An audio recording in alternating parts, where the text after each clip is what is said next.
Welcome to MindGourmet. We just love to serve you food for thought. And I would like to welcome our guest, Barry Goldstein. Well, thank you for having me on MindGourmet. I feel so honored and happy to talk with you today. Thank you for spending time with me and our audience. My pleasure. So before we dive into our conversation, let me introduce you to our listeners. Barry Goldstein is a sought-after musician, composer, producer, speaker, and author. His musical experience spans many styles and genres, from co-producing the Grammy Award-winning track 69 Freedom Special with Les Paul for Best Rock Instrumental in 2005, to providing ambient music for Shirley MacLaine. Barry has composed and produced for television, film, major record labels, and top 10 recording artists. In addition, as an artist, Barry reached the Billboard Top 10 albums on the New Age charts with New York Times best-selling author Neil Donald Walsch. Barry's CD, Ignite the Heart, won the Coalition Visionary of Resources Award for the Best World Fusion Album of 2015. Barry is a musitarian whose passion is utilizing music, or as he calls it, the universal language of love, as a vehicle for transformation. As a performer, Barry has touched audiences with music from his critically acclaimed series Ambiology and his inspirational albums The Moment and Shine. He has composed and produced music for New York Times bestselling authors like Dr. Daniel Amen, Greg Braden, Neil Donald Walsch, Dr. Joe Dispenza, Anita Moorjani, just to name a few. Barry has over 25 years of diverse music production experience. He has hosted several radio shows, written articles, and facilitates workshops on utilizing music, sound, and vibration in the healing process. His music is being used in hospitals, hospices, cancer centers, and medical practices. Barry is a keynote speaker for medical conferences and is a sought-after speaker for New Thought conferences presenting cutting-edge research on how music is being utilized for medical conditions. In his book, The Secret Language of the Heart, Barry shares how every one of us, the musical and non-musical alike, can harness the power of music to alleviate specific illnesses, reverse negative mindsets and attitudes, dissolve creative blocks, and improve overall health. Backed up by the latest scientific research on the benefits of sound, music, and vibration, this book offers practical, concrete instructions for healing that can be tailored to suit your individual preferences and needs. The book has received much praise from pioneers in the medical arena. Barry currently lives in Arizona with his wife Denise and his dog Woody. That's true. So, are you ready to dive into our first question, or would you like to add something? No, I think you pretty much covered everything. Okay, so let's get started. In your book, The Secret Language of the Heart, How to Use Music, Sound, and Vibration as Tools for Healing and Personal Transformation, you mentioned some important moments in your life that brought you actually to where you are today. Mm-hmm. I remember a moment with your mother sitting at the piano, the stressful life you had in New York, and also your experience winning a Grammy. So, can you take us with you on a little journey to where you are today? Sure. I mean, I for people who didn't read the book, it did start for me at an early age. And the book talks about that moment where I was sitting behind a piano with my mother, who was basically, my mom played music by ear, and she basically played the notes out on her finger for the song Yellow Bird by Harry Belafonte. And I remember each of the notes matching her note on the keyboard. And I think that was my first experience of awe, like musical awe, thinking, wow, the notes that she's singing are the same as the notes on the piano. And this is what I later knew to be resonance, when a note is amplified by another note of the same frequency. So in that moment, hearing those notes kind of hanging in the air of the room, I was just really amazed how music had the ability to fill a space up and change the environment. And, that led to me, a love for music led to me becoming a player first and learning the guitar. Mm-hmm. And then when I was about 14 years old, my dad bought my first electric guitar. Not that the neighbors were very happy about that. And my dad bought me my first Gibson and Les Paul was the first guitar. So there's a whole story behind that of, us not really being able to afford that guitar. But my dad actually took out credit cards and a French horn that my sister wasn't using, and he made an investment in me as a musician, and took me aside and asked me. He said, "If I get you this guitar, you have to promise to me that you're going to stick with music." And so, of course, at 14 years old, I said, "Sure, I'll stick with music, absolutely." And I didn't realize in that moment that promise would really set the groundwork and set the intention for my commitment to music. Because, throughout the years, I would look at that Gibson Les Paul, which is right in the room that you're interviewing me in, and look at that name on the guitar, Les Paul and Gibson, and I knew what my father had to basically sacrifice to get me that guitar. So the temptation of selling that, when times got rough, kind of went out the window because I took that promise so seriously. And nearly 30 years after my dad bought me that guitar, I ended up working with the man who invented it, Les Paul. So, it really started to bring an awareness to me how powerful intention can be.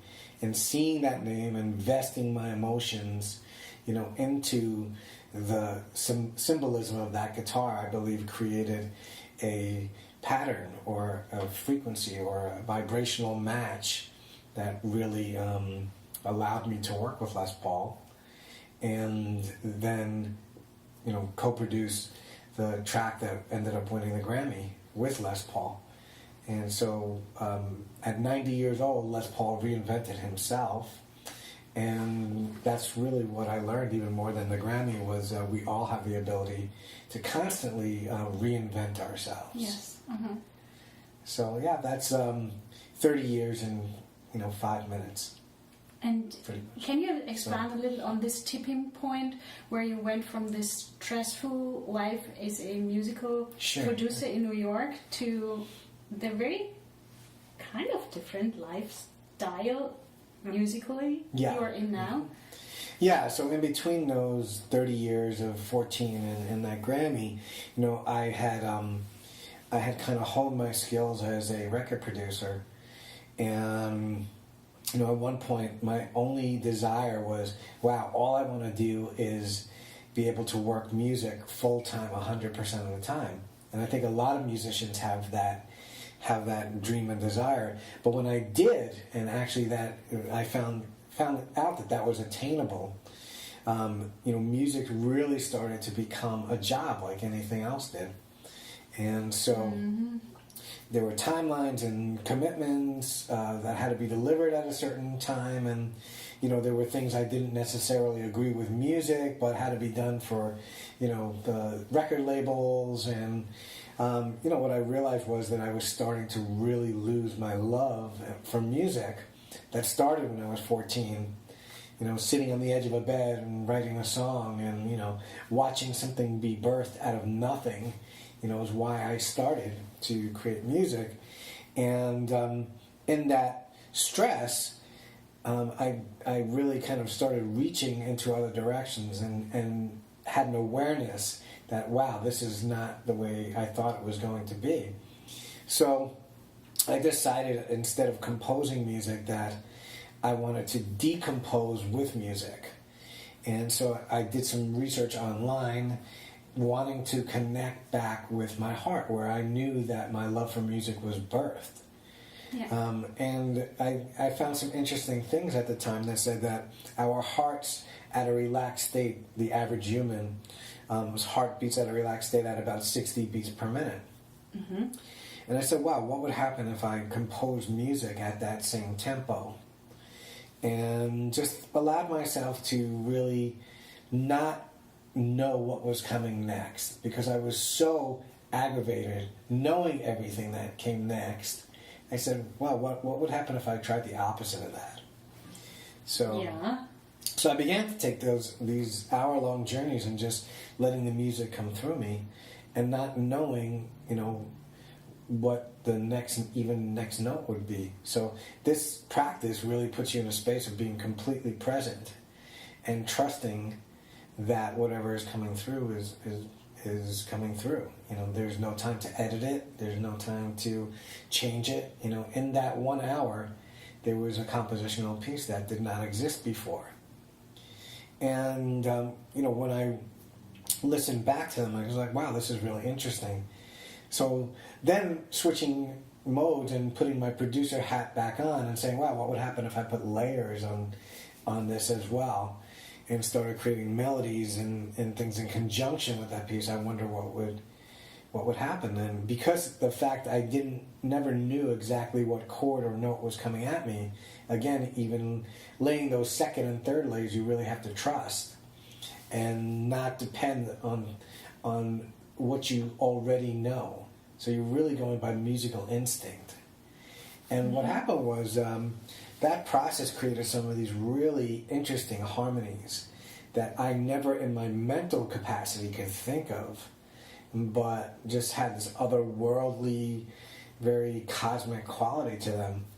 And I was like, wow, this is really cool. I like it. I don't think anyone else is ever going to listen to this, because they're hour-long pieces, with virtually no melody in them. And but I did reach very, very,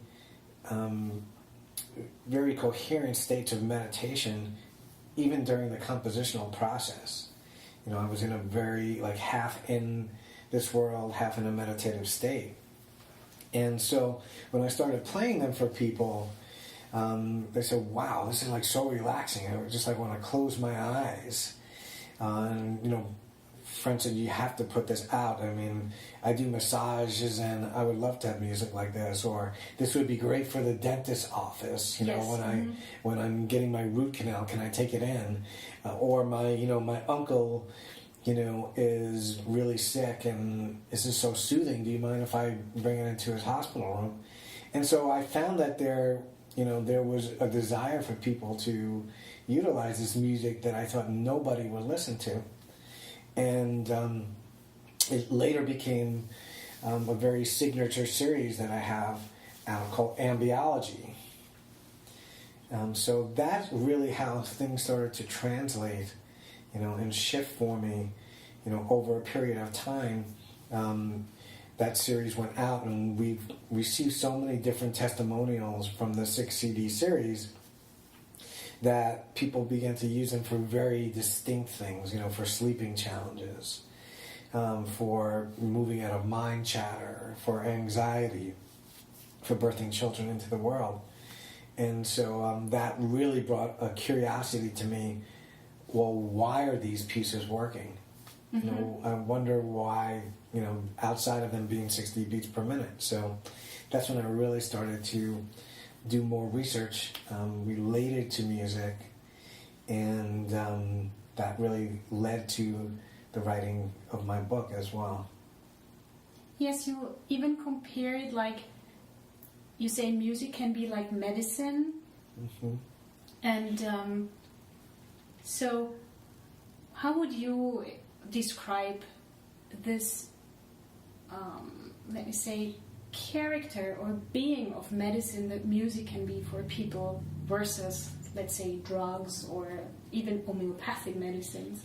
Yeah, and I mean, I would never, just to, let people know, I would never say to substitute any of your medicines or do anything that is out of doctor's care. But I think we're moving to that place with the more research that we do in music, that we're seeing, oh my God, music is helping Parkinson's patients, reconnect with their motor skills through using distinct rhythms, or by using drumming, like you would use in drumming circles. So that constant rhythm starts to re-engage our motor skills. Or relearning language, from stroke patients who experience aphasia, which basically leaves them almost speechless. Yes. That they could relearn syllables through songs that were memorable to them. Or for sleeping challenges, people going to sleep at night. Sleep is one of the most, crucial things, but we have 75 million people in our country alone that are in the United States that are experiencing insomnia. And so music is a low-cost, non-invasive way, to really just wind down at the end of your day and bridge, your stressful day, and move back into a place where you're bridging, the high-paced, high-beta brainwave activity, and you're weaning down to move into slower brainwave states of alpha, right? So that you can then go into delta brainwave state, which is where you're sleeping. So, one of the main reasons there was so much insomnia, people don't bridge. They go from one state to the other of high beta, and they expect to just go straight into delta. And a lot of us get to sleep, but then we don't stay asleep, and then we have a hard time getting back to sleep. So these are some ways that music can be used as medicine, and so much more we're learning. I mean, Dr. Steven Sinatra, who read my book, is a alternative cardiologist, and he called what I'm doing acousticeuticals. This is a beautiful name. Yeah, so that is something that that I've trademarked, and we're gonna have new series out with. But I think that's where we're going. Is we're really starting to understand the power of music goes so much beyond art and entertainment, and just keeping ourselves in moods is great. Music, we know music can shift our moods, but music can even go beyond that ability as well, and create what we call objective research or objective findings, where music is altering the physical body. Your heart rate is being altered. Your hormones in your body, your stress hormones, are being lowered while you're listening to music. Dopamine, which is usually associated with pleasure, and lots of times is being increased. So we're seeing that music induces our internal pharmacy, and that's really what the body is about, to put our body in states of healing. We want to be producing those hormones that are beneficial to us.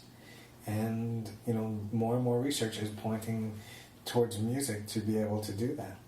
Right, and you even speak of our internal music, which is the breath, the heartbeat, and the sigh. Right. So, can you describe this kind of music that probably not for everybody does appear like music at first sight a little more? Yeah, and I mean, that's one of my favorite things, is to kind of redefine how we look at music. So our body has a whole symphony, and going on with it, a symphony of sound. And basically our heart is the orchestrator. Our heart is leading that, and our heartbeat basically sends out signals to the rest of our body, and is in constant communication with the rest of our body. So as we move into what is called more coherent heart states, right? So that means your heart is beating at smooth, orderly rhythms. Yes. Okay, so when we're in states of like kindness and compassion and gratitude, right, there have actually been studies that show we're in these smooth, orderly heart patterns. So if you think of that as like the conductor that is, has his wound up and is setting time for the rest of the orchestra so that they can follow that time, that's exactly what's going on. So we have a heartbeat, and then our breath that goes on is also creating a rhythm in our body as we go in and out.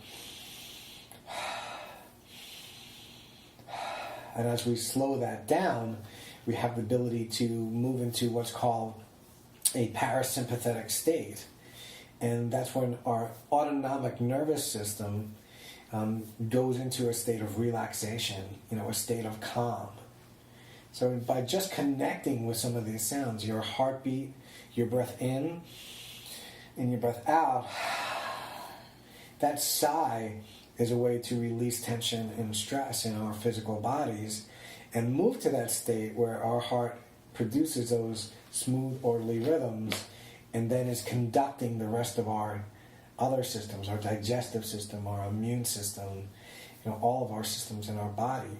So most of disease starts from stress. Mm-hmm. So, if we begin by addressing stress on a daily basis and bringing awareness of how we can be part of our healing process to induce these more relaxed states, then our body does what it most naturally can do in a healing state through reaching a higher state of relaxation and rejuvenation.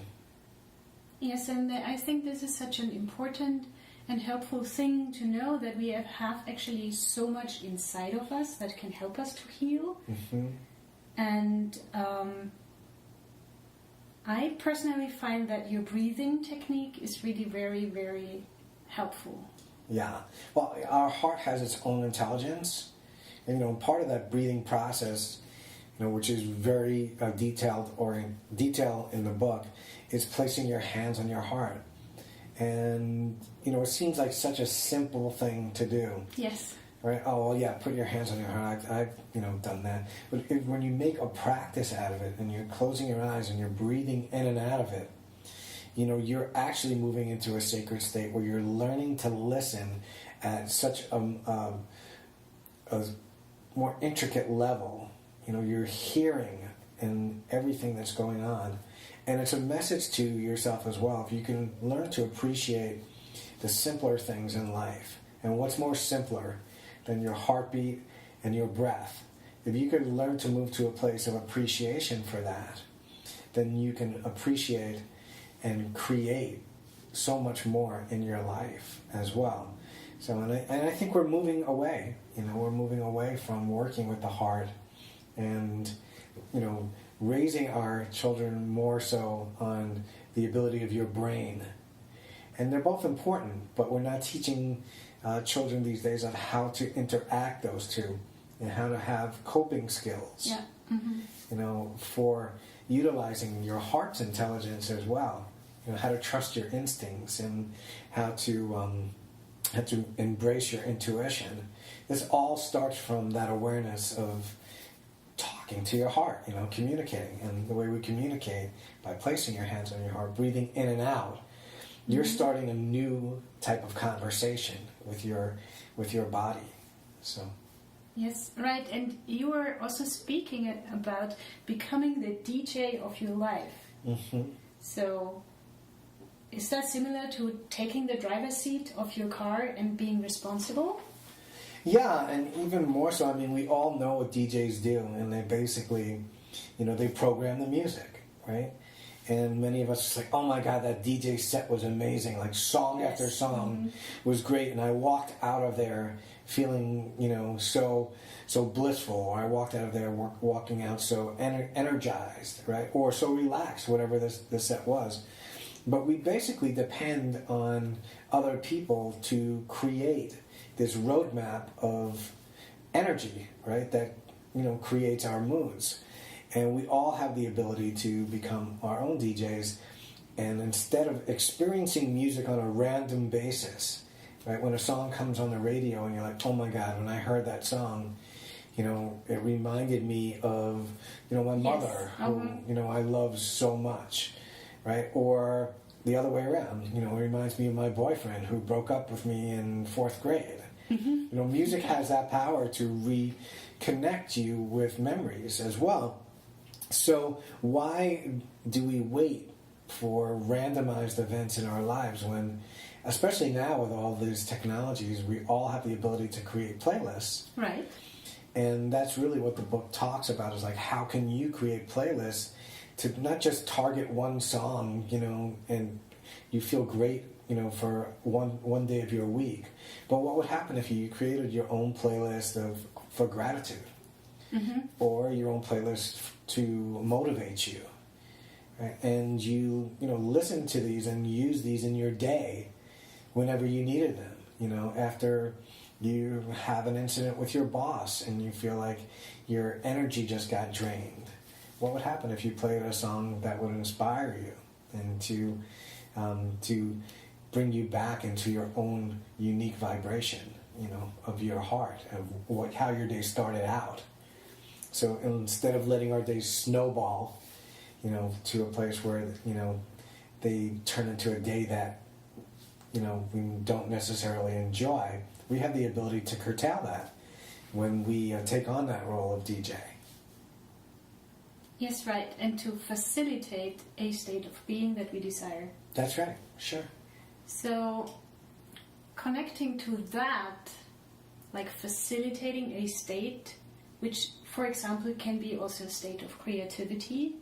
How would you describe, I'm jumping into the composing process back, how would you describe the creativity process of creating music and also compare it to writing a book?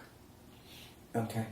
Yeah, I mean, for me, and this is probably going to be geared towards my next book, is going to be about the creative process, is regardless of what you're creating, there's certain ingredients in the creative process.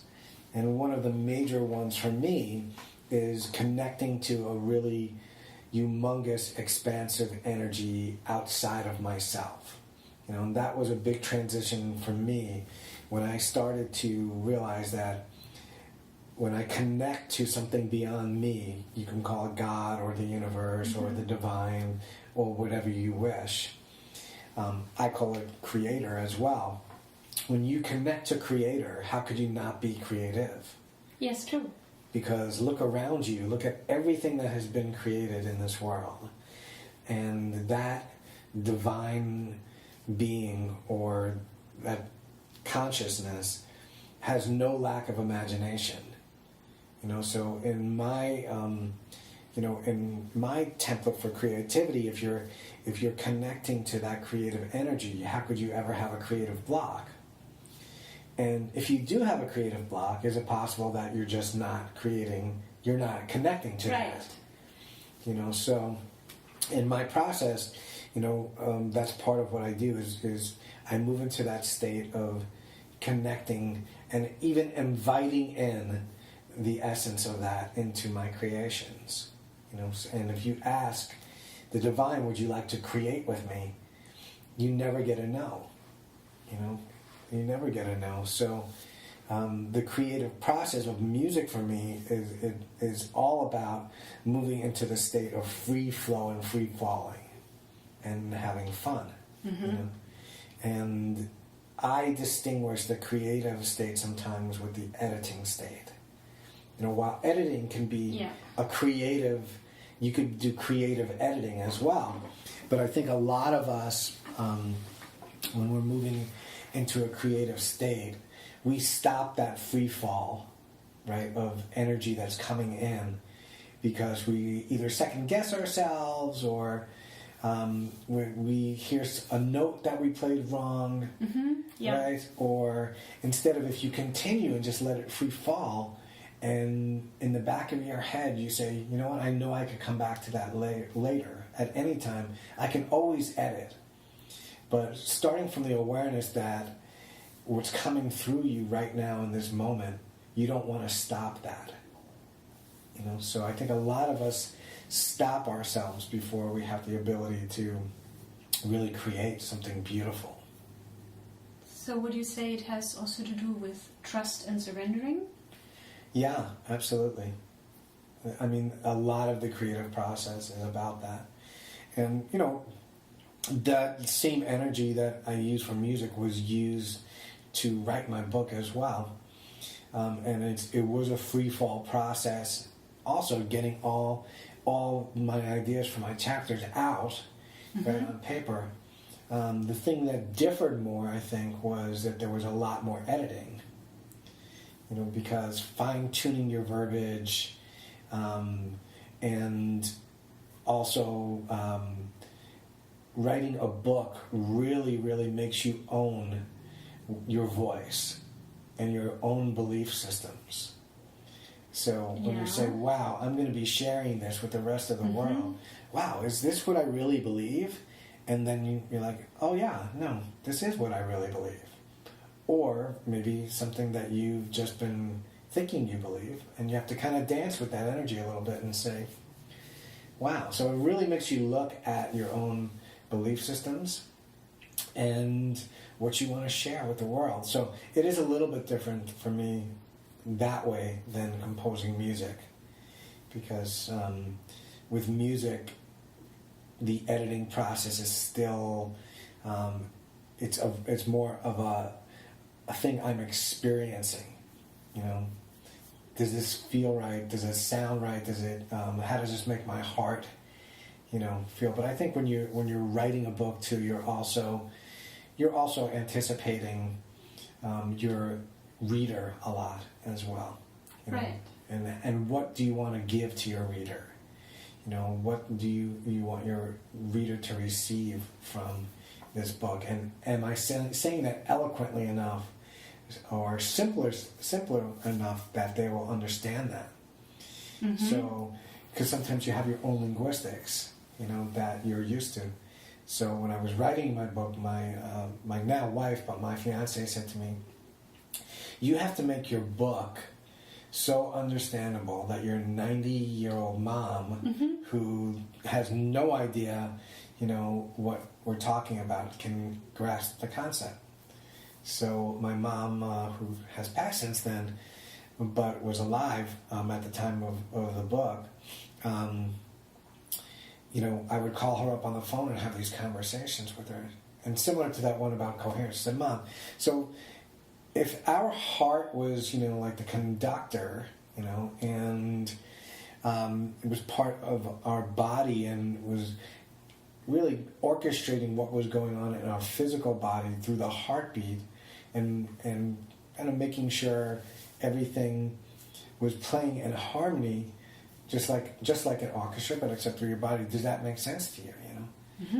And she, my mother's a little Jewish lady from the Bronx. She goes, yeah, that makes sense, because the heartbeat has a rhythm, and sure, it's talking to all your body, other systems in your body. That makes sense. And I say, okay, good.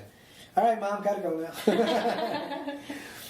So, and I think that it was part of that beautiful process of getting to know yourself as well, which is a great part of the creative process. You know that. I do. And I remember you saying that you think it is important in a creative process to kind of hatch your creation, to nurture it, and to be very careful about the point in time where you show it with others and with whom you share it. So how did you do it with Denise? Did she read your book at the end, or when was that critical moment? Yeah, even with the basis of that, and the reason for that for me is because I feel such a strong sacred connection when I'm in that creative process, that it is between me and God until I feel like I'm through my initial part of the birthing process. So similar, when you're moving through having a child or birthing a child, that first 12 weeks, most people say, let's wait to tell mom or dad, right? And because right now it's still very fragile. But when we know for sure we're past that period, then we can talk to, we'll talk to everyone and let them know.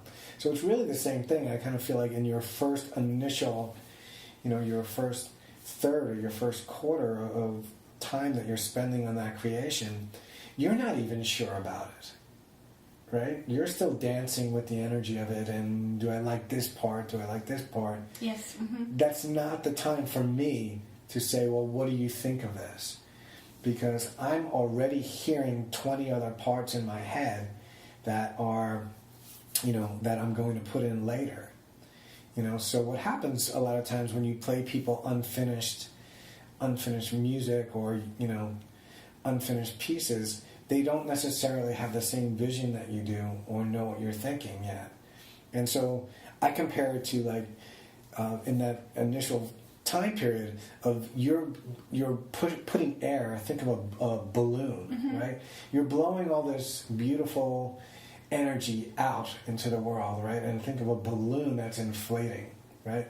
And this balloon contains right now all of your excitement, your passion, your creative juices, Yes. right? And it's just gently, it's kind of like floating, and when you ask people in this time period, what do you think of this song, or what do you think of this painting, or what do you think of this book? They might say, "Oh man, well, it doesn't sound right," or there's a note that you hit in there. Are you sure, like, you want to sing that song? Why don't you get somebody else to sing it? Oh yeah. Right. So you know what I'm talking about, right? I do.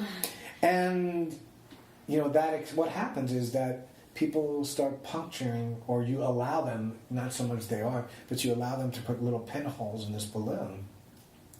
And a lot of people just never finish, their projects because they allow people to do that to it. And so many people, I know as children we're told, don't sing, or you're better seen than heard.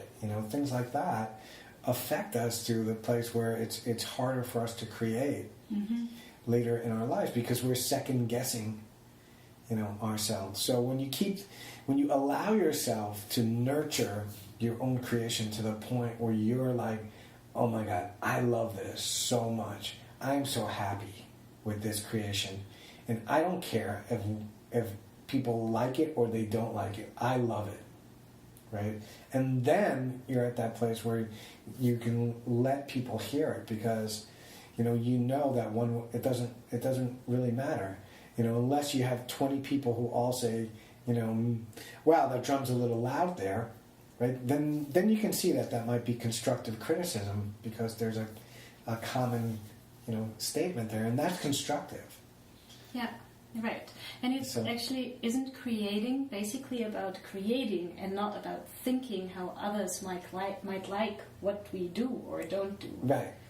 Yeah, I mean, it's got to resonate with you first. And if you love it, then, if you love it, it's going to ripple out to somebody else who loves it as well. It doesn't mean that everybody's going to love it, but it will find its like vibrations. And that's why certain people like certain kinds of music, and certain people don't like other kinds of music. Yeah.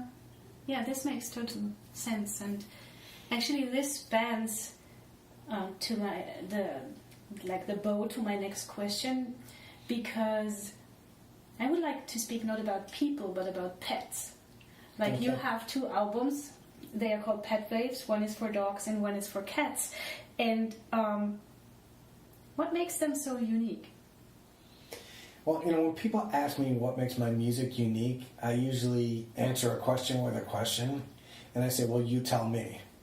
So, because for me, I think everybody thinks that their own music is unique, but I think there's a recipe for what I do, that is part of the process. And I think what makes my music unique, not so much unique just to me, because there are other people who do that, but I think it's aligning your intention with your emotions within the music. So if I'm intending a piece to be, about love and feeling like the essence of love, then I make sure I'm going to walk behind that keyboard and be in that elevated state where I feel that love first.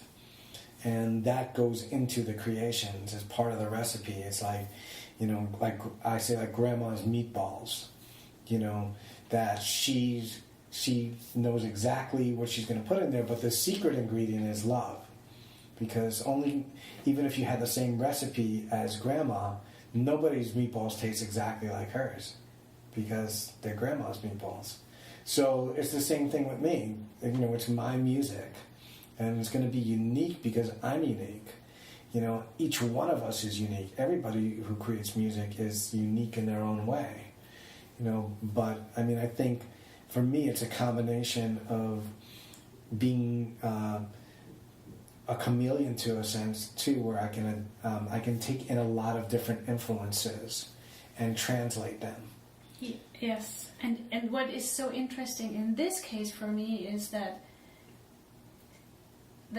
this music, in this case Pet Waves, was specifically created for a musical experience of dogs or cats. Yeah. So how do you get into this, let's say, dog mindset or feel set or cat-like? Yeah. Because you created so precious music for human beings, and you are a human being. Right. So how do you get into this kind of pet feeling? Yeah, I mean, it started from a lot of people reporting to me that their pets were like highly relaxed listening to the human CDs. Mm-hmm. And I had people who said, my cat will only listen to your music. And she sent me a video of playing my CD Home, and the cat was like totally zenned out on the bed. And she put on somebody else's music, and the cat was like, wow. Mm-hmm. And she showed me this. And there were people who used my music for their dogs passing. They had a CD player inside their kitchen, and their Chow, their dog, Chow was like this big, beautiful white dogs that they had, was transitioning, and they were in a lot of pain. And they would put the Ambiology series on in their kitchen every day, and the Chow would come near the CD player and lay down when the music was playing. And when they were giving him more and more medicine because he was getting sicker and sicker, he would begin to scratch on their door in the mornings for them to come and put the CD player on. This is amazing. Yeah. And so I really, taking all that information, I said I really want to create something specifically for pets. And I did some research, and based on that research, the heart rate of dogs are similar to that of humans. Cats are faster. Sensitivity of their ears and hearing as well. So when I did the one for dogs, dogs in high-pitched sound doesn't relax them at all.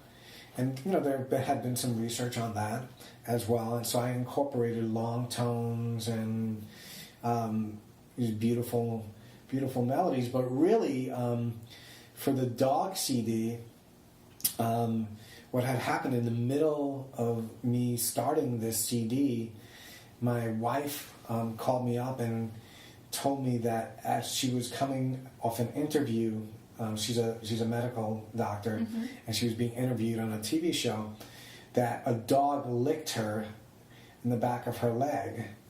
And when she looked down, this beautiful hound dog was looking up at her. And everyone on the set said, this is your dog. Mm-hmm. It's going to be your dog.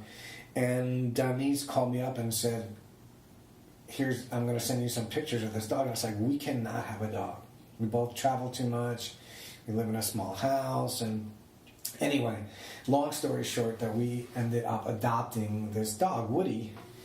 And in the 3-week period between us adopting Woody and me knowing about Woody, I decided that I was going to utilize that piece of music I started to welcome Woody into our home.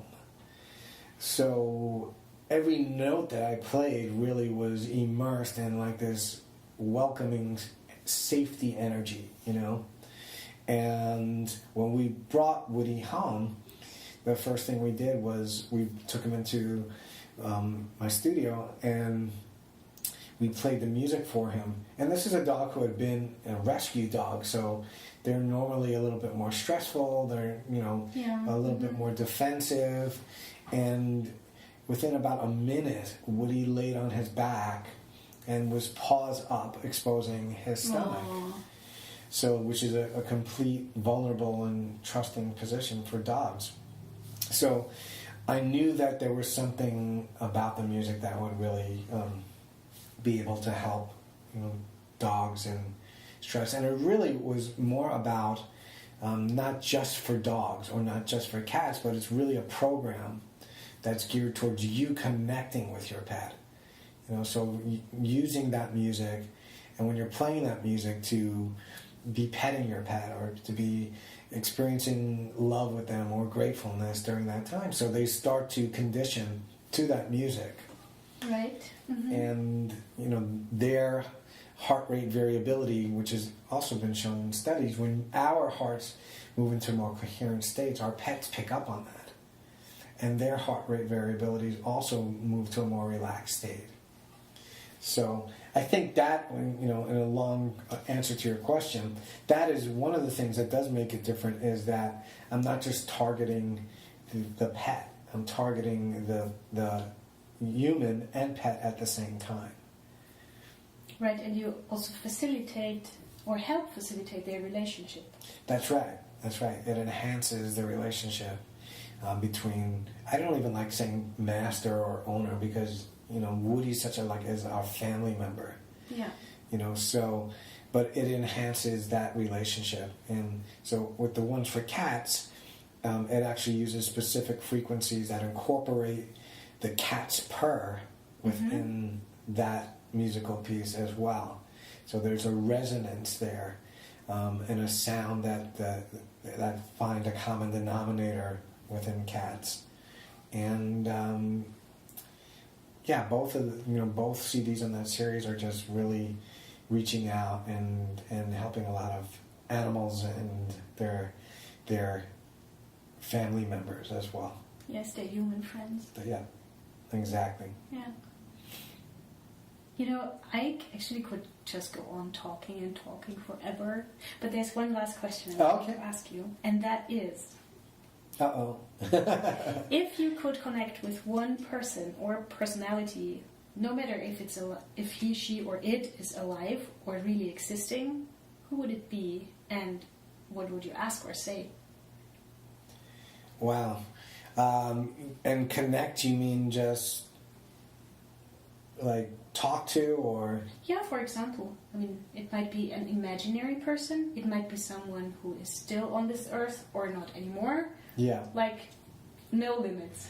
Yeah, when you were saying that, a couple names kind of popped in, but I think you'll appreciate this, because I know that you're from Germany, but Mozart really popped into my head, and Denise and I had the blessing of going to Salzburg last summer and being in the space where Mozart was born. Yes. And, just because he created so much beautiful music, but also it seemed like his personality was very playful.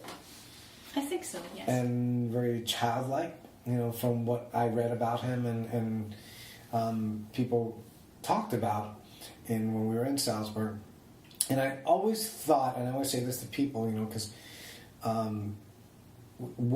people say, what would Mozart think about the way music is created now? Because I think there's a lot of judgment around people recording music electronically. Mm-hmm. And, I record in both capacities. People think that computerized music means that the computer is doing it. They don't realize that somebody is still playing the music into the computer, and the music is just acting as a recorder, just like all the original records and classical records were created at that time. That was considered the technology, of that time. Our computers are recording, our music, and I think that Mozart, personally that he would be having an amazing amount of fun being able to create full symphonies in his room. Mm-hmm. And not to say that he wouldn't go out and have, orchestras performing them, but I think, because he was known to get the music out of his head in one take, right, or in one sitting. Imagine being able to plug that in and hearing it without having to have the orchestra playing it. Right. I can imagine he would have loved it. Yeah, I think he would have really loved it. So that would be one of my reasons I would want to connect with him. It'd be kind of cool just hanging out with him for a day and, showing him the technology and, creating something with him. Yeah. Yeah, this would surely be an amazing experience. Yeah, and his music, what I love about music is it goes beyond our lifetimes, and I think that's what motivates a lot of musicians. It definitely motivates me, is the ability to leave a legacy, way beyond my lifetime. That hopefully people will be listening to some of my music, long after I'm gone, for birthing their children into the world, or helping a loved one pass, or or to motivate and inspire themselves. So I think Mozart would really, or he probably does know how his music is helping so many people and how healing it's been as well for people. Yes. So, thank you so much for giving me and us company today and sharing so many precious insights with us. It's my pleasure, and thank you for creating MindGourmet and for feeding our souls with these beautiful tools. And I just have I have a knowing that MindGourmet is going to reach a lot of people. So, thank you so much. And dear listeners, you will find all the important information about Barry and his book below this interview. Is there anything you would like to add, Barry, before we say goodbye? No, I think that's it. And just, today, change your day with a piece of music.